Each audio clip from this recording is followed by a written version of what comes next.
Okay, so kita nak sambung kepada operasi definisi. Kita buat sedikit revision lah sebelum kita sambung untuk discuss eksperimen lepas ni. Operasi definisi juga ni ada 3 markah. Untuk soalan dia biasa ditanya terangkan definisi operasi ataupun dia kata tentang terangkan kesimpulan, terangkan rumusan. Itu maksudnya adalah ditanya tentang definisi secara operasi. Jadi kamu kena cerita pertama apa yang ditunjukkan oleh Rajah. Contoh kalau dia tanya tentang definisi secara operasi tentang osmosis. Yang kita belajar, osmosis ialah pergerakan air daripada kawasan berkepekatan tinggi air ke kawasan berkepekatan rendah air melalui membran separa telap. Jadi kamu kena tambahkan rajah yang digunakan dalam eksperimen iaitu dia menggunakan ubi kentang. So tambahlah melalui membran separa telap jalur ubi kentang.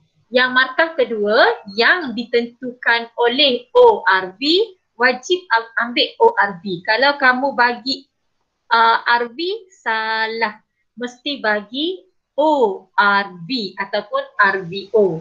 Noktah. Lepas tu osmosis dipengaruhi oleh MV. Bagilah MV dia Kemudian ramalan. Ramalan juga 3 markah. Markah pertama, bila kamu bagi ramalan yang dibandingkan dengan eksperimen sebelumnya. Contoh, masa yang diambil untuk apa-apa kan adalah lebih tinggi berbanding, bandingkanlah dengan eksperimen sebelumnya, lepas tu bagi nilai dia berapa. Lepas tu kena bagi sebab. Sebab ni dia nak 2 sebab. Tapi kita bagi lebih lah supaya kita dapat confirm kita akan dapat markah penuh 3/3. Boleh gunalah tips sebab menyebabkan. Kemudian, okey habislah. So sekarang kita nak bincang, kita nak sambung bincang untuk soalan yang teacher bagi tu. Jadi yang teacher bagi tu adalah contoh daripada negeri Terengganu. Nampak tak tadi teacher punya bahan tadi? Dah buat kan semua kan? Buat. Ni okey. Ada yang nak volunteer baca soalan? Ada tak volunteer nak baca soalan? Siapa nak volunteer? Ama ke? Amin ke? Ama.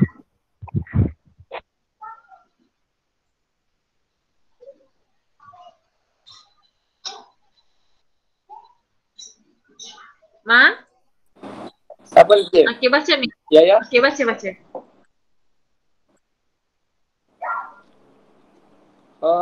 Tak ni aja ni. Saiz populasi. Pasal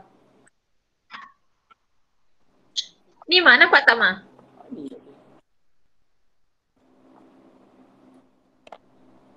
Start sini Ma. Saiz populasi adalah bilangan haiwan-haiwan daripada spesies yang sama hidup dalam satu ekosistem. Saiz populasi ini adalah dipengaruhi oleh faktor-faktor abiotik seperti kehadiran makanan, kelembapan dan suhu. Okey. Bilangan tikus boleh dihitung menggunakan kaedah tangkap, tanda lepas dan tangkap semua. Jap Ma. Okey, kalau tengok daripada soalan ni, dia dah bantu kita dah ni. Dia kata saiz populasi ni dipengaruhi oleh faktor abiotik, benda bukan hidup seperti makanan, kelembapan dan suhu. Dia dah bantu kita dah untuk inference kat sini. Kenapa dekat kawasan A tu saiz populasi tikus banyak? Kerana ada banyak makanan. Contoh, kalau nak tambah lagi kerana kurang pemangsa. Okey, sambung Ma.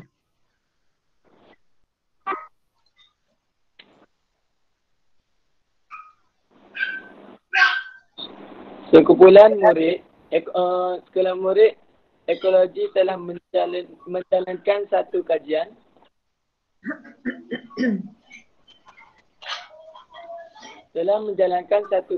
ke atas saiz populasi tikus-tikus di dalam kelapa sawit dan kawasan pembuangan sampah seperti yang ditunjukkan dalam rajah 1.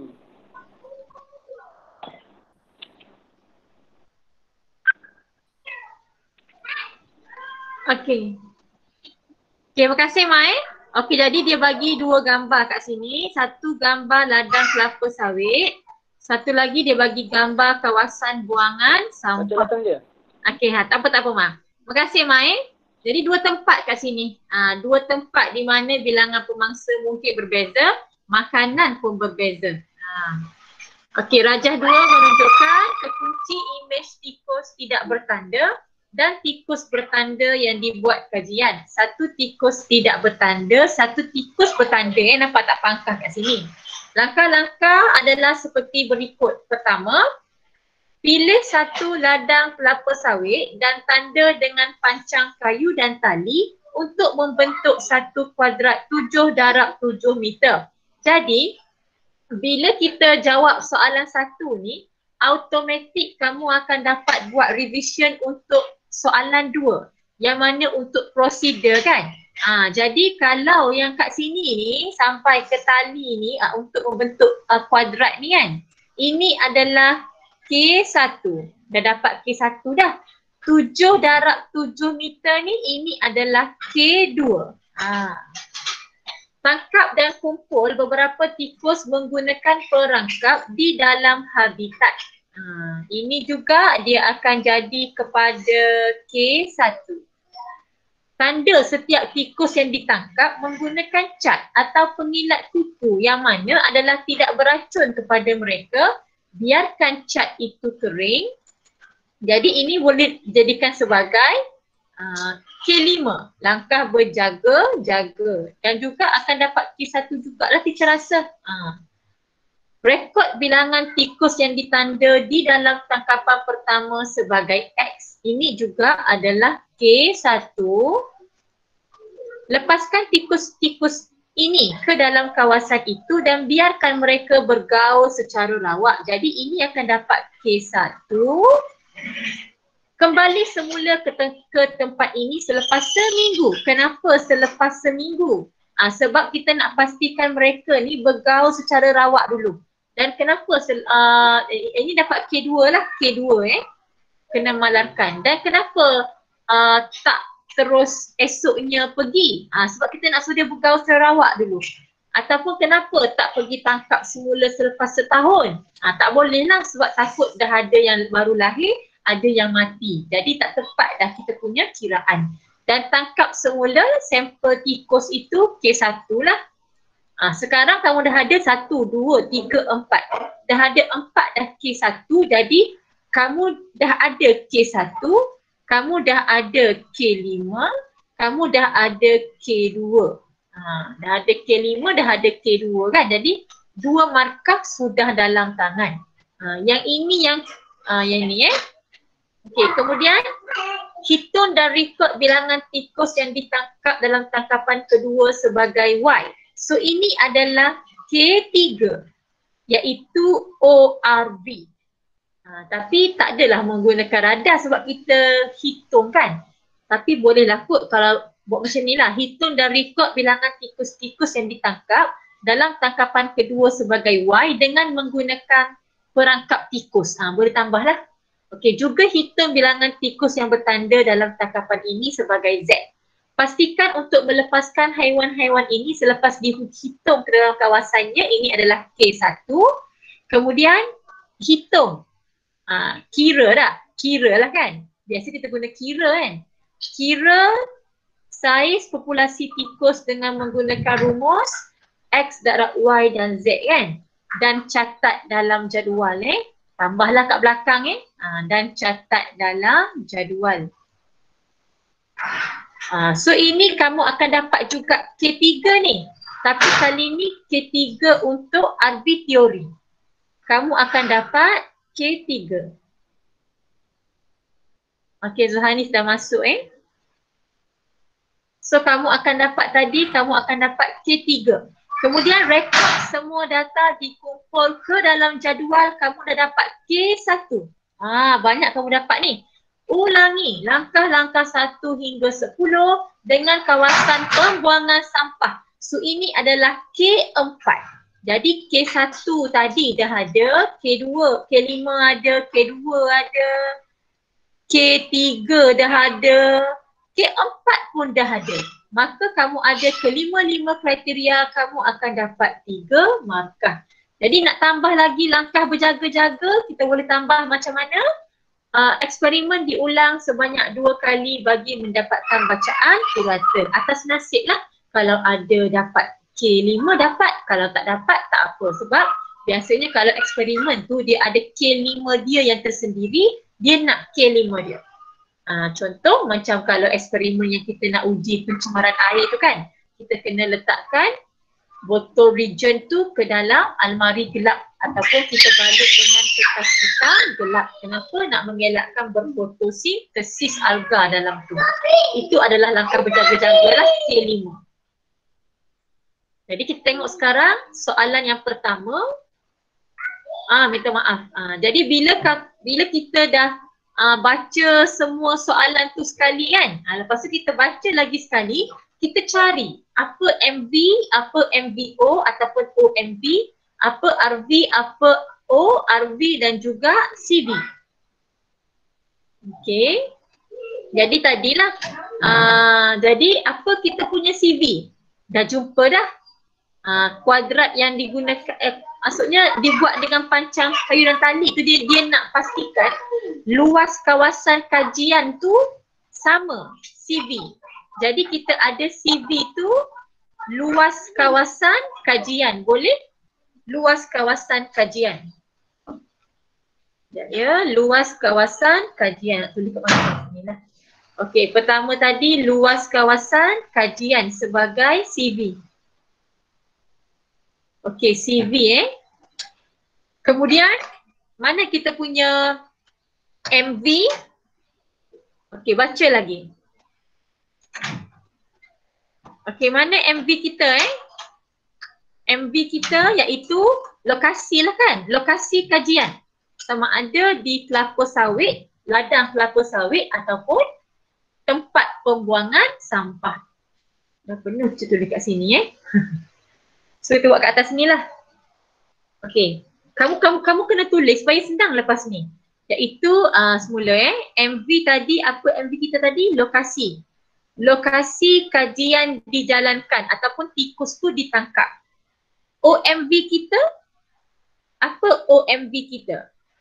OMV kita pun sama, iaitu lokasi juga, iaitu di ladang kelapa sawit ataupun di tempat pembuangan sampah. Kemudian kita punya RV kita. RV kita apa? RV kita, baca-baca. Okey, RV kita kat sini, sebenarnya OMV ni tak nampak lagi sebenarnya kita kena tengok dalam jadual lepas ni. Tak apa, teacher padam dulu kita padam dulu. Sekarang kita cari dulu RV. RV ni kita dapat daripada soalan.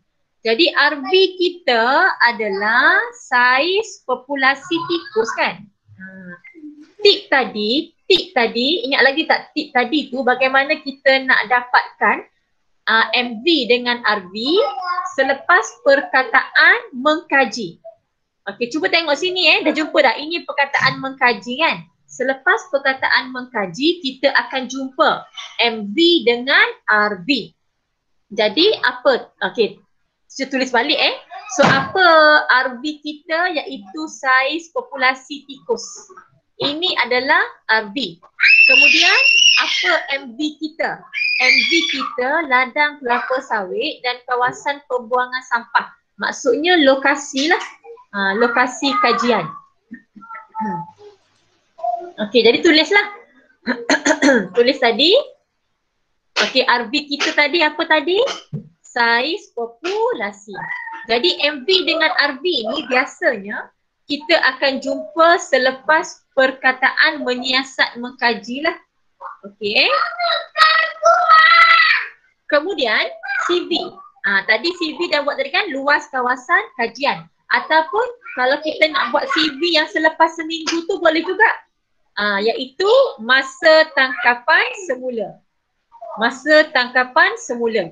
Ada lagi tak CV-CV lain? Bagi teacher idea, ada lagi tak yang kamu rasa boleh terima CV-CV lain? Ada lagi tak? Afif ke? Haras ke? Ada lagi tak?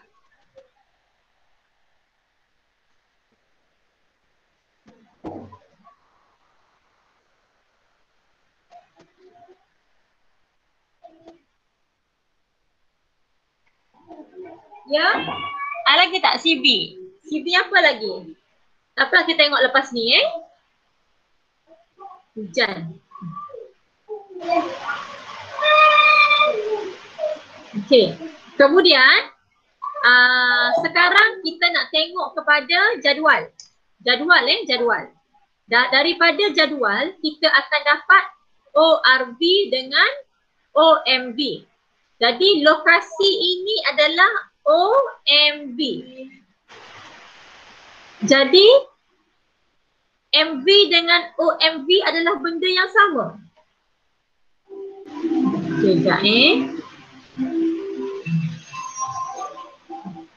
Jadi OMV dengan RV ni adalah benda yang sama. Sekejap Okey, OMV. Juga lokasi. Tadi teacher bagi tips, kalau MV dengan OMV tak sama, kita akan dapat sebab inference. Tapi sekarang sudah hilang satu inference lah. Kita kena fikirlah teori yang kita belajar dalam kelas. Contohnya kenapa kat situ banyak tikus kerana makanan banyak. Lepas tu pemangsa dia kurang. Okey, sekarang untuk ORV pula. ORV tadi apa dalam jadual tadi? Tengok jadual.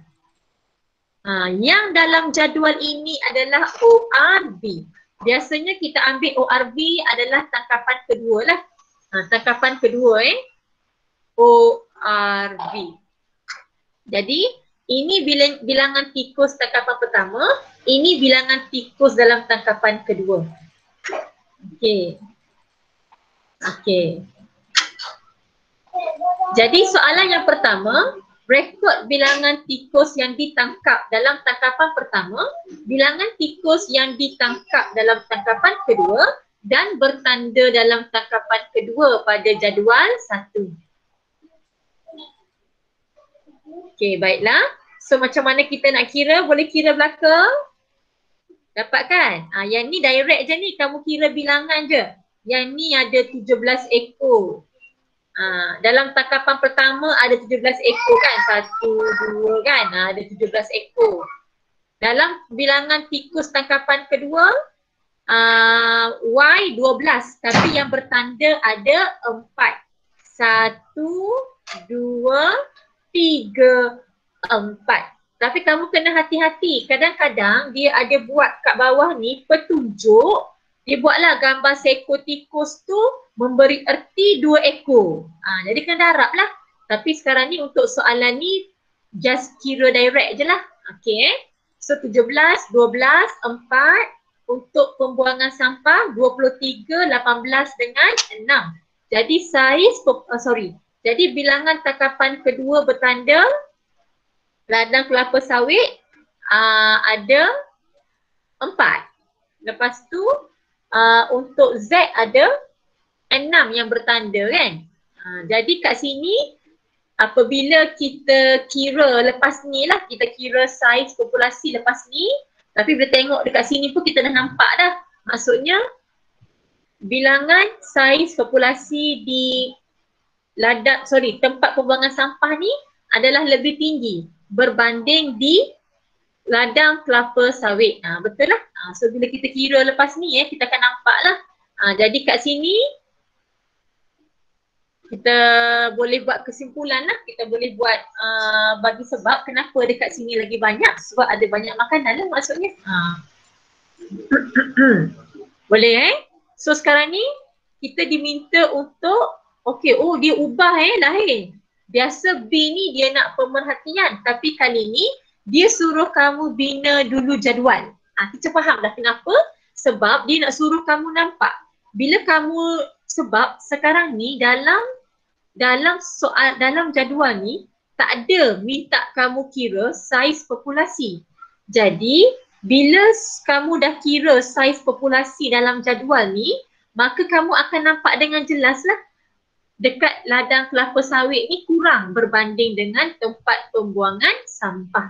Jadi untuk B ni, kamu follow je apa yang dia nak. Dia nak lokasi, dia nak bilangan tikus tangkapan pertama, bilangan tikus tangkapan kedua dan tikus bertanda. saiz populasi tikus. Yang ni kamu kena kira lah, kamu kena calculate. Yang itu yang kamu kena calculate. Jadi markah pertama, tajuk bersama dengan unit. Okey, tajuk betul. Kawasan kajian, lokasi kajian. Bilangan tikus dalam tangkapan pertama. Tak ada unit kan? Sebab memang tak ada unit pun. Kalau ekor tu bukan unit. Tapi kalau dia ada unit, kena letaklah meter ke, sentimeter ke, gram ke, kilogram ke, darjah Celsius ke, saat ke. Kemudian, bilangan tikus dalam tangkapan kedua, bilangan tikus yang bertanda dalam tangkapan kedua, kemudian saiz populasi tikus. Lepas itu, markah kedua bila kamu pindahkan nilai dengan betul. Ladang kelapa sawit 17, 12, 4. Kawasan pembuangan sampah 23, 18, 6. Yang ini yang kamu kena kira, calculation. So kena kira lah. Bagaimana dah saiz populasi? Kali ni dia tak bagi formula tapi biasanya SPM dia bagi, tapi tak apalah, kita hafal je lah. Okey, formula dia kan bilangan tikus dalam tangkapan pertama darab bilangan tikus dalam tangkapan kedua bahagi dengan bilangan tikus bertanda dalam tangkapan kedua. So kita akan dapat saiz populasi tikus. Okey, so dapatlah 3 markah tadi.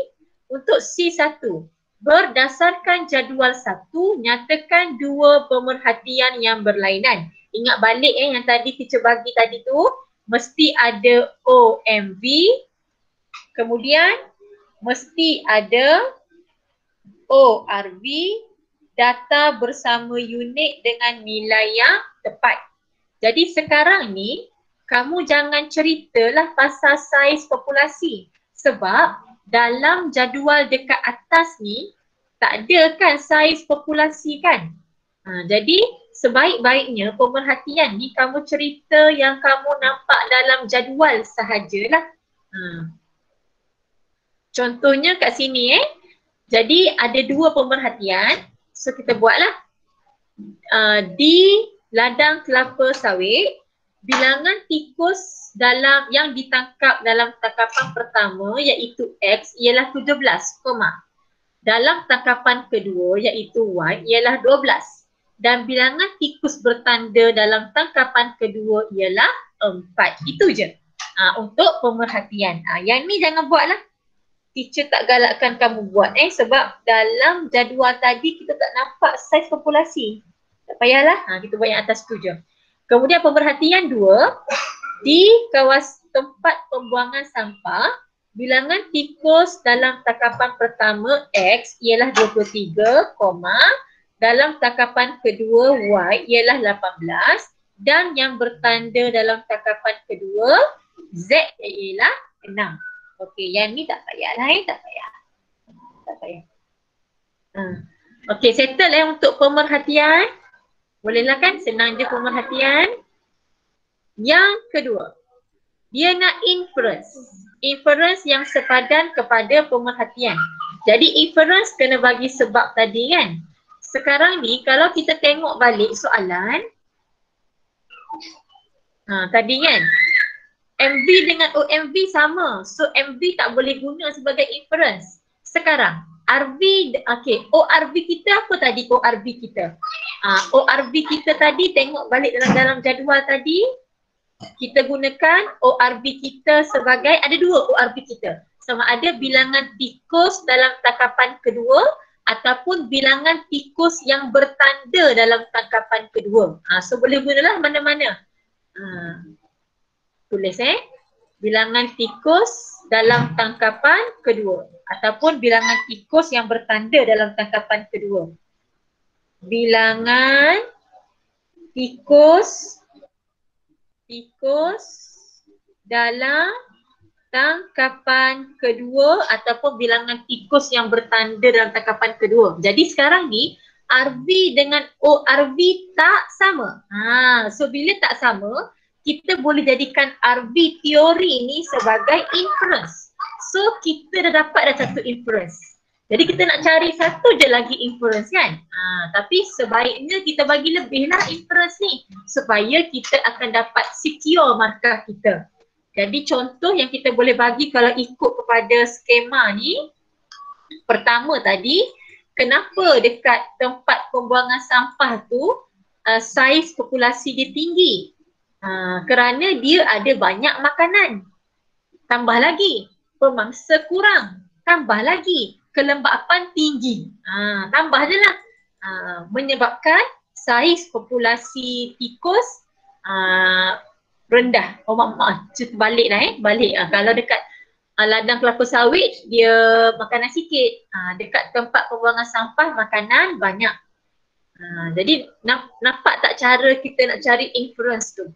Tengok dulu, MV dengan OMV sama tak? Kalau tak sama, dapat satu inference dah. RV dengan ORV sama tak? Kalau tak sama, dapat lagi satu inference. Ambil yang RV dengan MV tu. Lepas tu, apa yang kita belajar dalam kelas? Contoh kat sini, dekat di ladang kelapa sawit, kurang makanan. Tambah lagi lah, tambah lagi. Pemangsa banyak. Ada banyak ular kan, pemangsa banyak. Ataupun apa lagi yang makan tikus, ular, burung hantu kan. Pemangsa banyak. Lagi, kelembapan rendah. Tambah je lah. Dan ini menyebabkan saiz populasi tikus menjadi rendah. Kita habiskan setakat inference je Untuk yang lain-lain kita sambung hari Khamis Okey, kemudian untuk yang kedua, ya sayang, ya. Ya. Pemangsa kan, kena ayat nama pemangsa ke kita boleh mention pemangsa? Tak payah. Biasa kita bagi pemangsa pun dapat markah dah. Pemangsa je. Okey, kemudian inference yang kedua, di tempat pembuangan sampah mempunyai lebih makanan. Kena ada perkataan lebih. Yang atas tadi kurang makanan. Lebih makanan. Pemangsa kurang pemangsa. Koma, kelembapan tinggi. Noktah. Ini menyebabkan saiz populasi tikus akan lebih tinggi. Boleh tak? Kadang-kadang ada setengah eksperimen dia nak, biasanya skema nak dua inference. Boleh je. Ya, boleh Biasa dia nak dua sebab. Tapi ada setengah eksperimen nak 3 sebab. Jadi sebolehnya kita bagi banyaklah masa teacher. Macam tadi tu kan. Kurang makanan, banyak pemangsa, kelembapan rendah. Ini menyebabkan saiz populasi tikus menjadi rendah. Kita bagi 4 sebab kat situ. Memang sangat bagus. Kita nak macam tu. Sebab kita nak secure biar markah kertas 3 kita SPM ni dapat 50/50. InsyaAllah, amin. Boleh Jadi jangan tertukar. Inference 1 untuk pemerhatian 1. Inference 2 untuk pemerhatian 2. Jangan tertukar lah. Kalau yang pemerhatian 1 dah cerita pasal ladang kelapa sawit, jadi inference 1 ni mestilah cerita pasal kenapa di ladang kelapa sawit. Jelas Jadi teacher rasa kita berhenti setakat ni lah.